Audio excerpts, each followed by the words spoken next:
नमस्कार दोस्तों, स्वागत है आपका आज की क्लास में।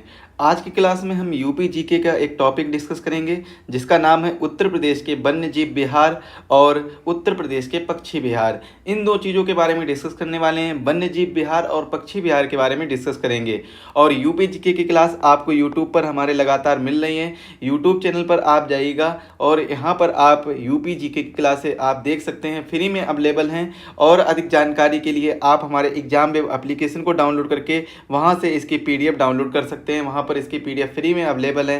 साथ ही साथ में यूपी जीके का कोर्स भी अवेलेबल है जो कि मात्र 49 रुपये में है। तो इसको भी आप अगर चाहिए तो ले लीजिए, क्योंकि यहाँ पर टॉपिक वाइज अध्ययन कराया जाएगा। बाकी सारी डिटेल में आपको क्लासेस भी यहाँ पर प्रोवाइड कराई जाएंगी। अधिक जानकारी के लिए आप हमारे दिए गए इन नंबरों पर कॉन्टैक्ट कर सकते हैं। जो भी ये नंबर दिए गए इन पर आप व्हाट्सएप करके अधिक जानकारी प्राप्त कर सकते हैं। आज का जो हमारा टॉपिक है वह है उत्तर प्रदेश के वन्यजीव विहार। आज जो हम पढ़ने वाले हैं वन्यजीव विहार के बारे में पढ़ने वाले हैं। और किसके बारे में पढ़ेंगे? और पक्षी विहार के बारे में पढ़ेंगे। और किसके बारे में पढ़ेंगे? पक्षी विहार के बारे में पढ़ेंगे। तो दो टॉपिक, आज छोटे छोटे दो टॉपिक हैं, इनको हम कवर करने वाले हैं। अगर इनके बारे में चर्चा की जाए कि उत्तर प्रदेश में वन्यजीव विहारों की संख्या कितनी है, तो बताइएगा सर कि उत्तर प्रदेश में वन्यजीव विहारों की संख्या है वह है 11। और पक्षी विहार पूछ जाए तो इनकी संख्या 14 है। तो इन दोनों टॉपिक को आपको अच्छे से कवर करना है, क्योंकि यहाँ से एक क्वेश्चन कम से कम किसी भी एग्जाम में पूछा जा सकता है। एक क्वेश्चन कम से कम यहाँ से आएगा, तो इस टॉपिक को आप अच्छे से पढ़िए। तो सबसे पहले जो टॉपिक में हम पढ़ेंगे वन्यजीव विहार के बारे में, तो सभी लोग हेडिंग डालिएगा कि वन्यजीव विहार। क्या हेडिंग डालेंगे? वन्यजीव विहार। यूपी में वन्यजीव विहार हेडिंग डालेंगे। और जितने भी मैं वीडियो आपको प्रोवाइड करा रहा हूँ सभी चीज़ों को मैं नोट्स भी बनवाते चल रहा हूँ, जिससे आपको आसानी रहे, आपकी चीज़ें क्लियर होती रहें। तो इन चीज़ों को देखते हुए मैं नोट्स भी बनवाते हुए चल रहा हूँ। बाकी इसकी PDF आपको एग्जाम वेब एप्लीकेशन पर मिल जाएगी, लिंक डिस्क्रिप्शन बॉक्स में दी गई है। और एग्जाम वेब का जो लोगो है वो इस तरीके का दिखेगा आपको, ये देखिए दिख रहा होगा, इस तरीके का लोगो दिखेगा। आप इस तरीके से एग्जाम वेब ई बड़ी बनाइएगा और W बड़ी बनाइएगा, एग्जाम वेब प्ले स्टोर पर डालिएगा, तो वहाँ से आपको इस तरीके का लोगो का एप्लीकेशन जो दिखेगा उसको डाउनलोड करके वहाँ पर फ्री स्टडी मटेरियल में आप इसकी PDF डाउनलोड कर सकते हैं। वन्यजीव विहारों की बात की जाए तो इनकी संख्या कितनी है? वन्यजीव विहारों की संख्या है 11। अब कौन सा वन्यजीव विहार कहाँ कहाँ पर है इसके बारे में हम डिस्कस करते हैं। तो सबसे पहले हम एक काम करते हैं, यहाँ पर लिख लीजिए, नॉर्मल एक मैप बना लेते हैं वन्यजीव विहार का। किसका मैप बना लेते हैं? वन्यजीव विहार का मैप बना लेते हैं। और देखिएगा कौन से वन्यजीव विहार कहाँ पर है।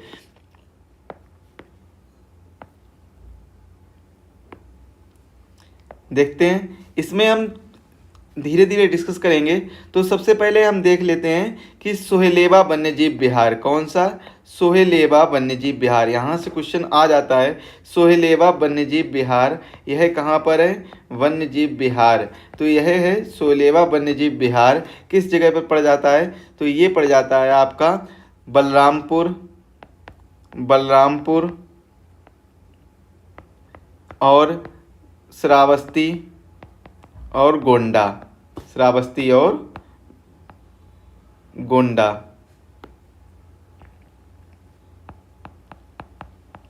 बलरामपुर, श्रावस्ती और गोंडा, ये संबंधित जिले हैं जहाँ पर ये वन्यजीव विहार पड़ता है।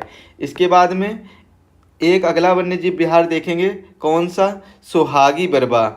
कौन सा देखेंगे? सोहागी बरबा वन्यजीव विहार। सोहागी बरबा, बस हम इतना ही लिखेंगे, बाकी आगे आप लिख लीजिए। सोहागी बरबा वन्यजीव विहार यह पड़ता है महाराजगंज में। किस जगह पड़ता है? महाराजगंज में पड़ता है। इसके बाद में अगला एक और देखेंगे, इस किसके बारे में देखेंगे? सोहागी बर्मा हो गया। इसके बाद हस्तिनापुर देखेंगे। हस्तिनापुर भी इम्पॉर्टेंट है। हस्तिनापुर वन्यजीव विहार। तो हस्तिनापुर वन्यजीव विहार यह कहाँ पर पड़ता है? तो यह पड़ता है मेरठ में।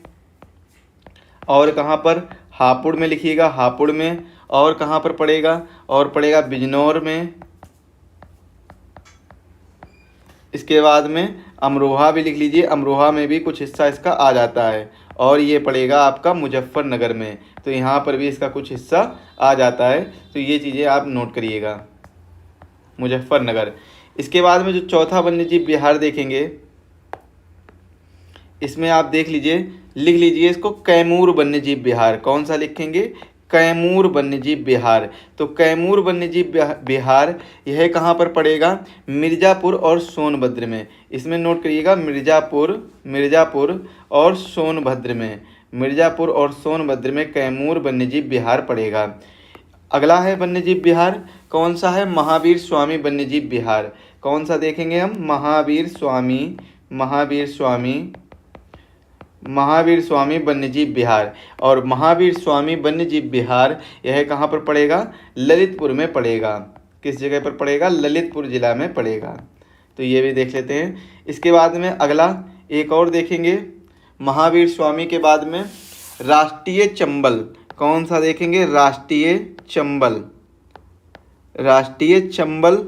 वन्यजीव विहार।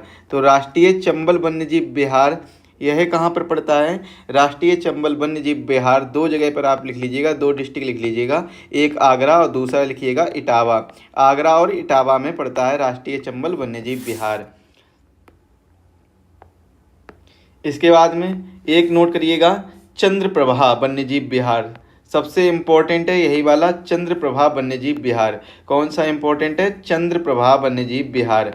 और यह कहाँ पर पड़ेगा? तो चंद्रप्रभा वन्यजीव विहार आपको चंदौली में मिलेगा। चंदौली डिस्ट्रिक्ट में चंद्रप्रभा वन्यजीव विहार देखने को मिलेगा। इसके बाद में एक दो वन्यजीव विहार यहाँ पर हमने कितने डिस्कस कर लिए? एक किया हमने कौन सा? राष्ट्रीय चंबल। एक किया है, दूसरा किया है सोहागी बरवा, तीसरा किया है चंद्रप्रभा, और चौथा किया है आपका सोहेलेवा वन्यजीव विहार, और पांचवा किया हस्तिनापुर, और छठवां किया कौन सा? महावीर स्वामी, और सातवां किया है कैमूर वन्यजीव विहार। इसके बाद में बचे हुए 4 वन्यजीव विहारों को देख लेते हैं। तो यहीं पर देखेंगे वन्यजीव विहार ही रखिएगा इसको, वन्यजीव विहार को ही अभी पढ़ रहे हैं। तो वन्यजीव विहार अब कौन कौन से 4 बचे हैं इनको देख लेते हैं एक बार।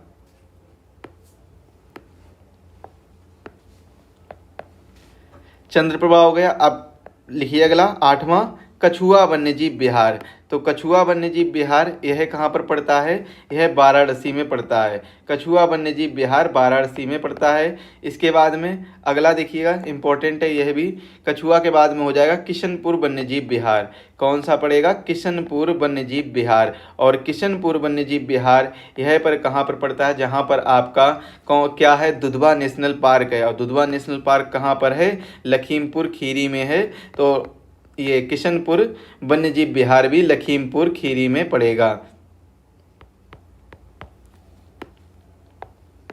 इसके बाद में और इसके बाद जो अगला आएगा वो आएगा रानीपुर वन्यजीव विहार।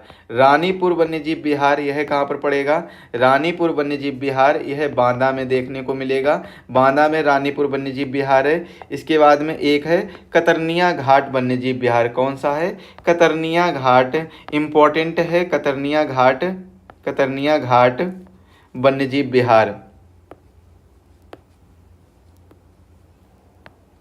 कतरनिया घाट वन्यजीव विहार यह आपको देखने को मिलेगा बहराइच डिस्ट्रिक्ट में।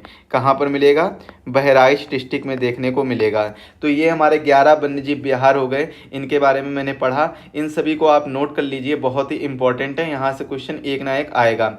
अब कुछ इन्फॉर्मेशन है बेसिक सी, वो हम ले लेते हैं एक बार। तो आपके लिए एक स्पेशल बैच जो शक्ति बैच है RO के लिए मात्र 499 रुपये इसकी फ़ीस है। और अगर आप इसको अभी परचेज करते हैं तो यह फ़ीस आपको मात्र 449 रुपये में यह बैच मिल जाएगा। यह बैच प्री और मेंस का बैच रहेगा। लाइव और रिकॉर्डेड क्लासेस में मिलेंगी। 300 घंटे से अधिक क्लासेस आपको इसमें प्रोवाइड कराई जाएंगी। डाउट सेशन रहेंगे, डाउट ग्रुप भी बनाए जाएंगे। अगर आपको कोई डाउट है तो आप डाउट क्लियर कर सकते हैं। वीकली टेस्ट रहेगा जो कि 100 क्वेश्चन का रहता है। हैंड रिटन PDF नोट्स और क्लास नोट्स दोनों प्रोवाइड कराए जाते हैं। 1-to-1 मेंटरशिप भी दी जाती है। 20 सितंबर से क्लास स्टार्ट हो चुकी है और यह बैच आपको मात्र 499 रुपये में मिलेगा। और अधिक जानकारी या और अधिक ऑफर के लिए दिए गए नंबर पर आप कांटेक्ट कर लीजिए। यहाँ पर आप व्हाट्सएप करेंगे तो आपको यहाँ से और अधिक जानकारी और ऑफर मिल जाएंगे। और डेमो लेने के लिए आप हमारे एप्लीकेशन एग्जाम वेब को डाउनलोड करिए, वहाँ से आप डेमो ले सकते हैं। वहाँ पर डेमो वीडियो अपलोडेड है तो उनको भी देख लीजिए एक बार। अगर अच्छा लगे तो ज़रूर परचेज करिए क्योंकि बहुत कम फीस है। 449 रुपये में आपको प्री प्लस मेंस दोनों की तैयारी कराई जाएगी। साथ ही साथ में यहाँ पर 5 फुल लेंथ टेस्ट भी कराए जाएंगे, मॉक टेस्ट भी कराए जाएंगे, जो कि बहुत इंपॉर्टेंट होंगे आपके एग्जाम के पॉइंट ऑफ व्यू से। इसके बाद में जो हम चर्चा करेंगे वन्य जीव विहार के बाद में पक्षी विहार के बारे में चर्चा कर लेते हैं। पक्षी विहार के बारे में अगर चर्चा की जाए तो पक्षी विहार कितने पड़ते हैं? पक्षी विहार हमारे पड़ेंगे 14।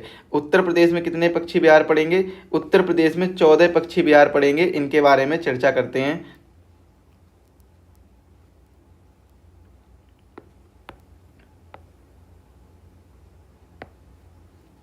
चलिए देखते हैं, एक एक करके कायदे से देखेंगे। तो यहाँ पर जो पहला पड़ेगा वह कौन सा पड़ेगा? शहीद चंद्रशेखर आज़ाद। कौन सा देखेंगे? शहीद चंद्रशेखर आज़ाद। शहीद चंद्रशेखर आज़ाद या नवाबगंज आज़ाद या नवाबगंज, यह भी नोट कर लीजिएगा क्योंकि ये पूछा जाता है, ऐसे पूछ लिया जाता है। नवाबगंज पक्षी वन्यजीव विहार कहाँ पर स्थित है, इसको देखेंगे। इसके बाद में समसपुर पक्षी वन्यजीव विहार, समसपुर पक्षी वन्यजीव विहार, तो इनको भी हम देखेंगे कि ये कहाँ पर स्थित है। पहले एक बार लिख लेते हैं, इसके बाद में हम डिस्ट्रिक्ट भी लिख लेते हैं। इसके बाद में पटना पक्षी विहार, तो पटना पक्षी ऐसे लिख के छोड़ दे रहे हैं, बाकी आप लोग आगे नोट करिएगा। इसके बाद में लाख बहोसी कहाँ पर है, ये भी देखेंगे। लाख बहोसी के बाद में अगला कौन सा देखेंगे? सांडी पक्षी। कौन सा देखेंगे? सांडी पक्षी वन्यजीव विहार को देखेंगे। और इसके बाद में हम कौन सा देखेंगे? ओखला पक्षी। कौन सा है? ओखला पक्षी विहार। ओखला पक्षी वन्यजीव विहार यह कहाँ पर है, इसको देखेंगे। इसके बाद में एक और देखेंगे, डॉक्टर भीमराव अंबेडकर पक्षी वन्यजीव विहार। इसको हम कहाँ पर देखेंगे, इसको भी हम चर्चा करेंगे कि किस डिस्ट्रिक्ट में पड़ता है। तो पहले एक एक करके जो मैंने नोट किए हैं इनको देख लेते हैं कौन से डिस्ट्रिक्ट में पड़ते हैं। जो शहीद चंद्रशेखर आज़ाद है यह कहाँ पर पड़ेगा? यह आपका उन्नाव में देखने को मिलेगा। और समसपुर पक्षी वन्यजीव विहार यह आपको रायबरेली में देखने को मिलेगा, रायबरेली में स्थित है। इसके बाद में पटना पक्षी वन्यजीव विहार आपको एटा में देखने को मिलेगा, एटा जिला में स्थित है। और लाख बहोसी पक्षी विहार आपको कन्नौज में मिलेगा, कन्नौज में स्थित है।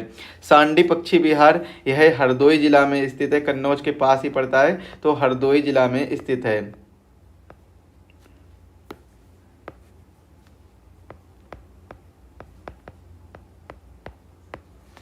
ओखला पक्षी की बात की जाए तो यह गौतम बुद्ध नगर में स्थित है। कहाँ पर? गौतम बुद्ध नगर में, तो इसको नोट करिएगा। डॉक्टर भीमराव अंबेडकर पक्षी वन्यजीव विहार यह आपका प्रतापगढ़ में देखने को मिलेगा। कहाँ पर देखने को मिलेगा?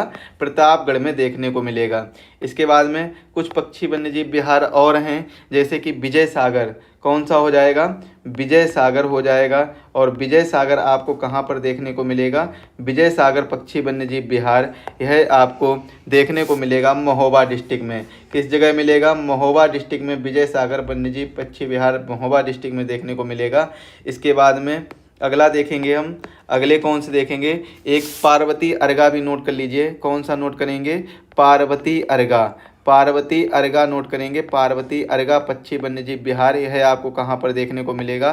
तो पार्वती अर्गा यह आपको गोंडा में देखने को मिलेगा, गोंडा जिला में पार्वती अर्गा पक्षी वन्यजीव विहार देखने को मिलेगा। इसके बाद में अगला कौन सा लिखेंगे? सूर सरोवर इम्पोर्टेंट है, तो इसको भी नोट करिएगा। सूर सरोवर पक्षी वन्यजीव विहार यह आपको 2 जगह पर देखने को मिलेगा। एक तो आगरा हो जाएगा, दूसरा क्या हो जाएगा? आगरा का समीपवर्ती जिला जो हो जाएगा इटावा। आगरा और इटावा में देखने को मिलेगा, आगरा एवं इटावा में सूर सरोवर पक्षी वन्यजीव विहार। इसके बाद में अगला नोट करेंगे, सूर सरोवर के बाद में समान पक्षी वन्यजीव विहार। कौन सा है? समान पक्षी वन्यजीव विहार यह आपको देखने को कहाँ कहाँ मिलेगा? तो समान पक्षी वन्यजीव विहार आपको मैनपुरी में देखने को मिलेगा, जो आसपास आगरा के पास का ही डिस्ट्रिक्ट है, इटावा के पास का ही डिस्ट्रिक्ट है। इसको देखते हैं। अगला है आपका देखने को जो मिलेगा आपको बखीरा पक्षी विहार, बखीरा पक्षी वन्यजीव विहार। कौन सा? बखीरा, जो कि इम्पोर्टेंट है, इसको भी आप नोट करिएगा। बखीरा पक्षी यह आपको कहाँ पर देखने को मिलेगा? तो बखीरा पक्षी वन्यजीव विहार आपको देखने को मिलेगा संत कबीर नगर में। किस जगह पर मिलेगा? संत कबीर नगर में बखीरा पक्षी वन्यजीव विहार देखने को मिलेगा। इसके बाद में अगला नोट करेंगे सेखा झील पक्षी वन्यजीव विहार। तो सेखा झील पक्षी वन्यजीव विहार यह कहाँ पर मिलेगा? सेखा झील नोट करिएगा सर, सेखा झील पक्षी वन्यजीव विहार क्वेश्चन पूछा जाता है। सेखा वन्यजीव पक्षी विहार कहाँ पर देखने को मिलेगा? तो ये इसको नोट करिएगा अलीगढ़ में। किस जगह पर? अलीगढ़ में सेखा झील पक्षी वन्यजीव विहार है, तो इसको नोट करिएगा कायदे से, यहाँ से क्वेश्चन पूछे जाते हैं। इन दोनों जगह से, इन दोनों छोटे छोटे टॉपिक से एक एक क्वेश्चन पूछा जाता है कि किस जिले में कौन सा पक्षी वन्यजीव विहार या वन्यजीव विहार है। और एक लास्ट है जो हमारा 14 नंबर का, जो कि है जयप्रकाश नारायण। कौन सा है? जयप्रकाश नारायण। नोट करिएगा, बहुत ही इंपॉर्टेंट है जयप्रकाश नारायण, जिसे सुरहा ताल, किसे? सुरहा ताल के नाम से जानते हैं। सुरहा ताल यह आपको कहाँ पर देखने को मिलता है? तो यह आपको बलिया जिला में देखने को मिलेगा। किस जिला में? बलिया जिला में देखने को मिलेगा। तो ये हमारे कुल 24 पक्षी वन्यजीव विहार है जिनके बारे में पढ़ा, और ये कुछ 11 वन्यजीव विहार है जिनके बारे में मैंने डिस्कस किया। तो आज के वीडियो के लिए बस इतना ही रखते हैं। मिलेंगे अगले वीडियो में एक नए टॉपिक के साथ और एक नई ऊर्जा के साथ में मिलेंगे, जिसमें हम एक अच्छे से टॉपिक को कवर करेंगे, जहाँ पर हो सकता है कोई एक अच्छा जो भी इंपॉर्टेंट टॉपिक है उन्हीं को लेकर हम चलेंगे। जितने भी इंपॉर्टेंट टॉपिक आने वाले हैं उनको हम लेकर चलेंगे। बाकी अगर आप चैनल पर नए हो तो चैनल को सब्सक्राइब कर लीजिएगा। वीडियो पसंद आया तो वीडियो को लाइक करिए। और अगर यूपी जीके का कोर्स आपको खरीदना है तो यहाँ पर आप एग्जाम वेब एप्लीकेशन की डिस्क्रिप्शन बॉक्स में लिंक दी गई, इसको डाउनलोड करके वहाँ से यूपी जीके का कोर्स मात्र 49 रुपये में परचेज कर सकते हैं।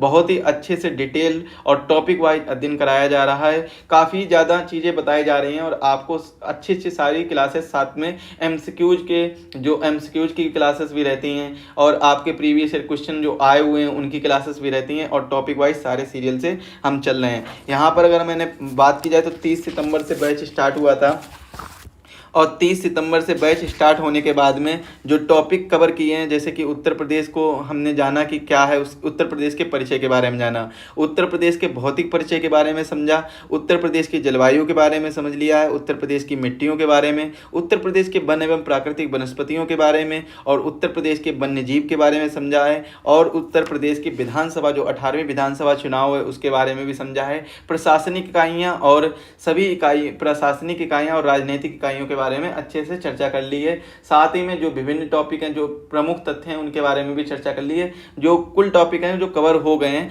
बाकी आप एक बार क्लास लीजिए, उसमें डेमो वीडियो पढ़े हैं तो डेमो वीडियो में जाकर आप देखिएगा, वहाँ पर आपको काफ़ी चीज़ें समझ में आएंगी। और अगर आपको अच्छा लगे तो कोर्स को परचेज जरूर करिएगा। इसके बाद में RO का बैच भी आपको परचेज करना है तो परचेज कर लीजिए, क्योंकि यहाँ पर आपको सभी सब्जेक्ट की क्लासेस बिल्कुल सही तरीके से, सही ढंग से, बेस्ट क्वालिटी कंटेंट में आपको प्रोवाइड कराई जाएंगी, और यह बैच मात्र आपको 449 रुपये में मिलेगा। चलिए मिलते हैं अगले वीडियो में, ऐसे ही एक नए टॉपिक के साथ मिलेंगे। तब तक के लिए आप सभी को धन्यवाद। सभी लोग स्वस्थ रहें, मस्त रहें।